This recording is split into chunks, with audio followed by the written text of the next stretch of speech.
Hey guys, Travis with TechRaptor back at Gen Con 2016. I am with the evil genius Adam Poots of Kingdom Death, and we're going to be getting some hopefully new information for you guys about 1.4, maybe the Lantern Festival. I don't know. We'll see how much I can twist his arm. So, how have things been going since the expansion's hit? Things have been insane.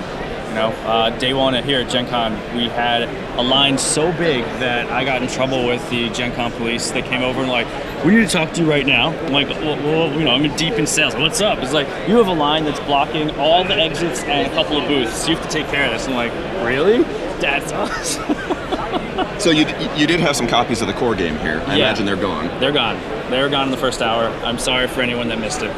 So reprint then. Is it going to happen? When's it going to happen? Reprint, 100% confirmed. Okay. At this point, I am just sort of like making sure everything with our manufacturers goes smooth, because we have a different manufacturer for the paper and a different one for the plastic, because the plastic is all real specialty stuff. Right. I want to make sure all the plastic is done, and then we'll move on to the paper stuff. You know, I just don't want to put my foot in my mouth and make sure it's all ready before we start anything. Still undecided if it's going to be a Kickstarter campaign or if we'll just take it through the site. I don't know. Okay, so is that reprint going to be exactly the same as the first edition, or the first print run, or is it going to be 1.4 updated? It's going to be 1.4. Okay. Internally, we call the current game that everyone's playing 1.31. 1.4 is going to have sort of like a lot of little fixes, little like just errors here and there that we notice. It's not that many, which is awesome. We polished them out of the game. Yeah. The biggest notable changes to actual gameplay will be, we just went back through all the hunt events, cleaned them up tremendously. There are definitely a few with just tremendous amounts of ambiguity. And it was kind of nice because the hunt events were all made before all the expansions. So when we got to go back to it, I had the chance to like sort of like do a lot more little world building and like do you know, make it more clear what things are supposed to be instead of just like ambiguous. And we also tied it in so some disorders will now change the effects and the outcomes of some of the hunt events. Okay.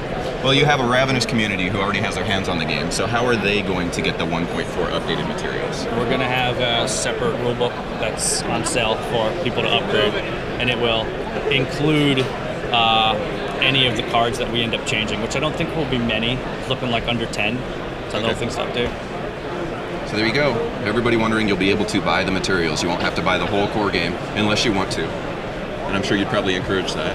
It's up to, it's up to you. If you want a second copy of it, be my guest. But and so for the current Kickstarter backers who have the game, they're still waiting on the Lantern Festival. Can you give me any info about the Lantern Festival? Why has it been delayed? What did you feel good about? I mean, to be just 100% honest, where it was, it sucked. Okay. It just was no good. And I pulled it back off the table and was like, we need to rethink this. The game, and after watching the community play it, is such a wonderful series of rising challenges and then plateaus. And where the Lantern Festival was, it just wouldn't be a satisfying extension to the game. You know, we had the scribe for it, the king, and the two great game hunters, and then these kind of like larger, sort of not large, but small war machine type things to go hunt bigger monsters with that you could get from the great game hunters. And that was it. There was no new armor kits. There weren't really many new innovations, so it just seemed kind of like a little closer. And I don't think that's what the game needs at this point. It needs another rise and a new plateau. And that's a lot of new developmental work, because you kind of have to factor all of the expansions that are in, kind of look at how everyone's playing the game and figure out what the next best place to go is, right? It's also tough because you don't want to invalidate all of the expansions at the same time. Be like, there's Lantern Festival, and now everything, toss it out. So it's tougher. To do it right is definitely tougher, and we have to take our time on it. So I don't have an official date or anything on that yet. So you have mentioned where you want to go with Nightmare Ram, et cetera, et cetera.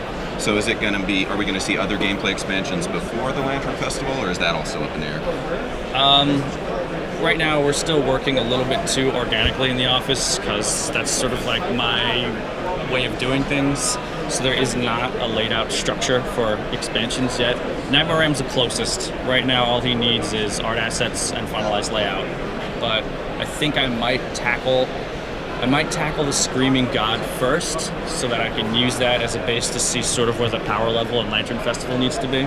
And I don't want to put too many expansions that will require you to have the Lantern Festival to have, adequate power to challenge it.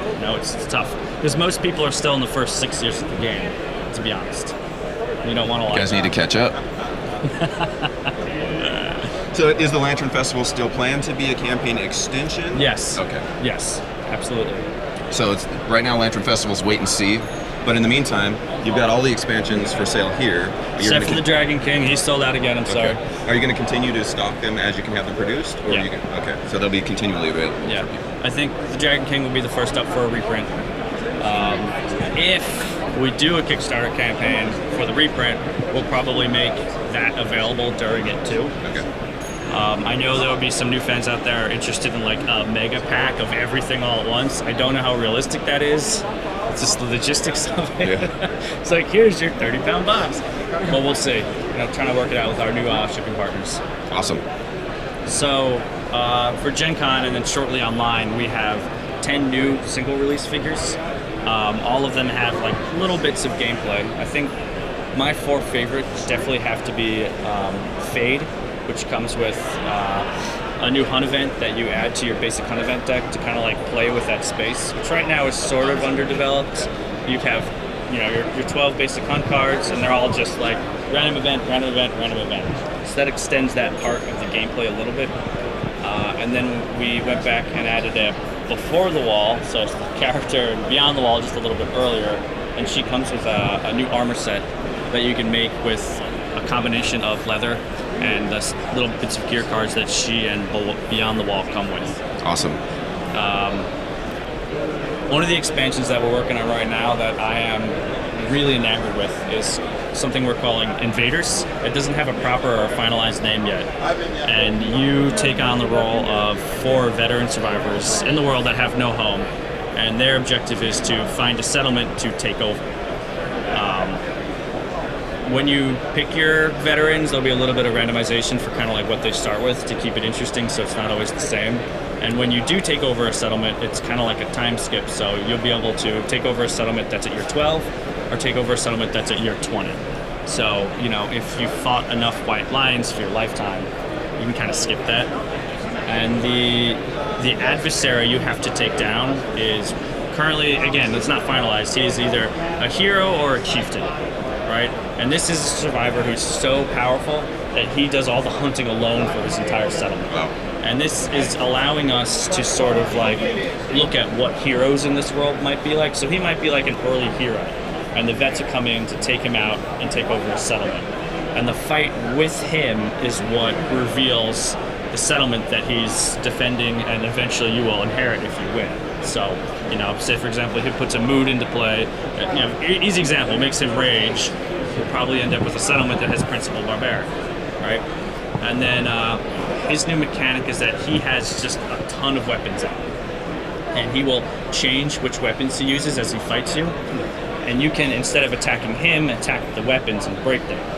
But if you break the weapons, they don't get added to your treasury at the end of the fight.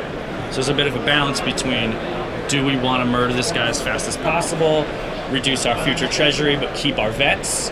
Or are we okay with maybe risking our vets to extend our treasury but then go into this new settlement without, these experienced guys? Yeah. All right, so taking out this early hero absolutely will have effects on the settlement that you'll kind of have to deal with, because you just killed their guy. Yeah. So that's also kind of one of those potential negatives we can balance with how many bonuses you get in you start with. So it might be a little bit of like political management, which isn't something we've played with a lot, but it makes sense thematically. If you come in and kill a hero and you're like, we're your bosses now, it might not be good, might have a riot, they might come and kill one of the vets in his sleep. But life will go on for a short period of time after that. Right on. So obviously you're adding a ton of content to a game that probably has the most content of any existing board game. I said in my review that you guys can check out the link in the description below that Kingdom Death could be a hobby of its own. And with the expansions now, it's extremely broad. And with the upcoming stuff, I can only imagine. I may just end up quitting other board games altogether. Thank you, I appreciate that. So if you guys do want to know more about the game, if you haven't heard of Kingdom Death, check out my review in the description below. I've also done a thematic retelling of an entire campaign. Which is awesome. Thank you. Which is awesome. We'll put that in the link in the description below as well. Also, Kingdom Death was our game of the year last year. This game is a 10 out of 10, all year, every year.